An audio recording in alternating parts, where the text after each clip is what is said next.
If I'm gonna die, I'm gonna die historical, beautiful.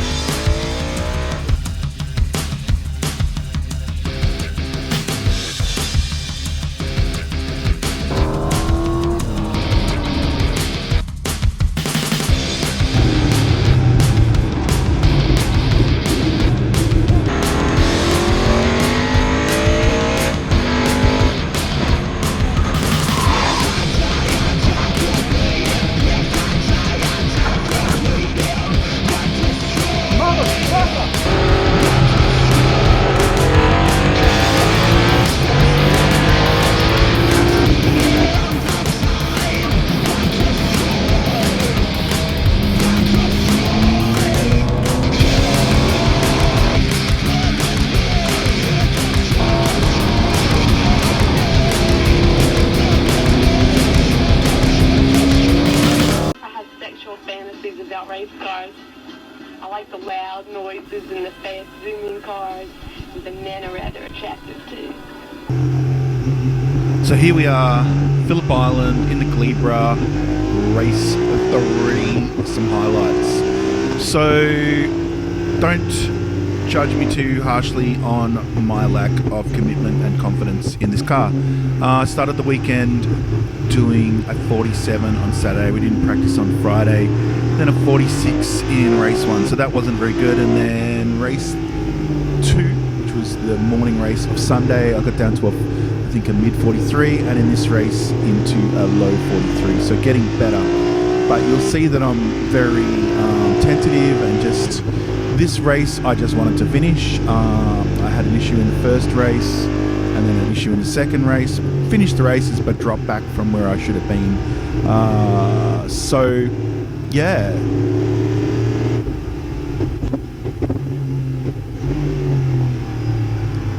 I left a lot of room for Aiden. He had a mess up down the bottom of the track, and so he seemed a bit all over the place, a bit squirrely on his tyres. My tyres were 3 years old Kumos, so they were not great, and we were struggling to get them to grip up. I found the car very slippery and skatey to drive, but teaches me to drive better, doesn't it? The car's a bit difficult.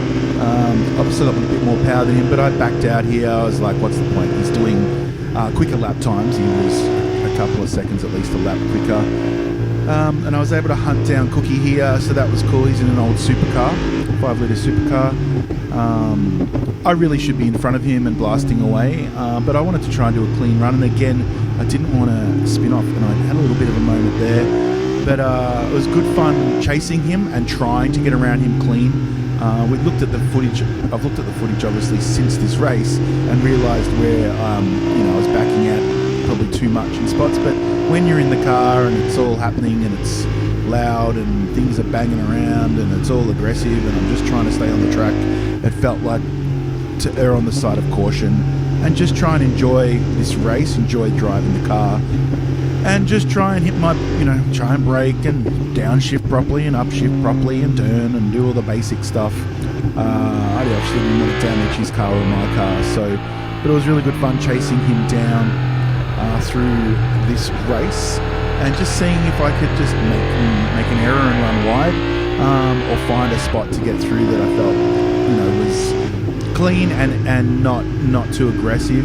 Definitely watching this back could have been way more aggressive, but it wasn't my game plan for this race going in, and I really wanted to stick to following that.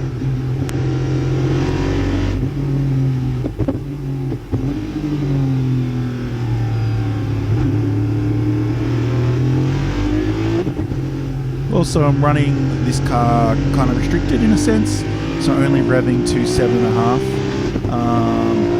which brings us back to 650 rear wheel horsepower, but if you rev it out harder, it will go a lot harder.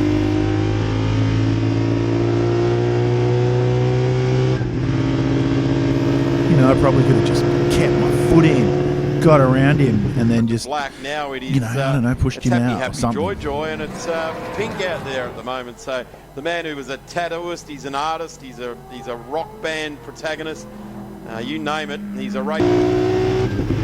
I also could have used that lap car to my advantage. I thought about it when we were around. I was like, he's backing out. I could probably take advantage of this. And I thought, no, I don't want to race him that way. I suppose people would be like, that's lame, use the lap cars to your advantage. For sure, look, if I was racing for a championship or going for points or something, you know, I don't know, then yeah, for sure. But in this situation, I thought, no, let's both get past him and then game on again.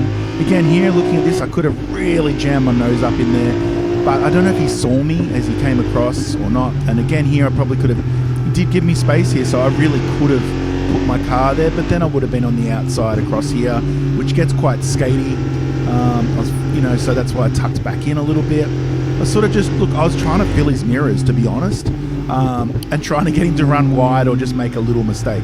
Obviously, I don't want to make him to make a big mistake and crash the car. I mean, just unsettle him, a little bit of gamesmanship there, but again, probably could have got into it here. I found the car quite difficult across here, trying to get on here. I'm short shifting. I just found that better for my stability through the final corner.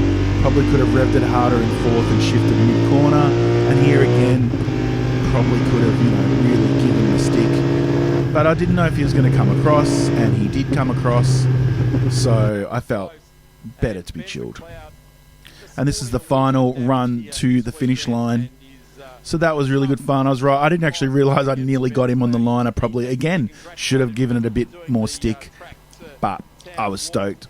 Had an awesome race. Big thanks to my sponsors for this round, Oakmount Motor Group, who are in Tassie and can get you a car from Tassie to the mainland and vice versa, and also sell lots of cool cars. DMAC do fabrication in Tassie. My Tassie boys are really supporting me, so if you need a link to them to get fabrication done in Melbourne or in Tassie, let me know.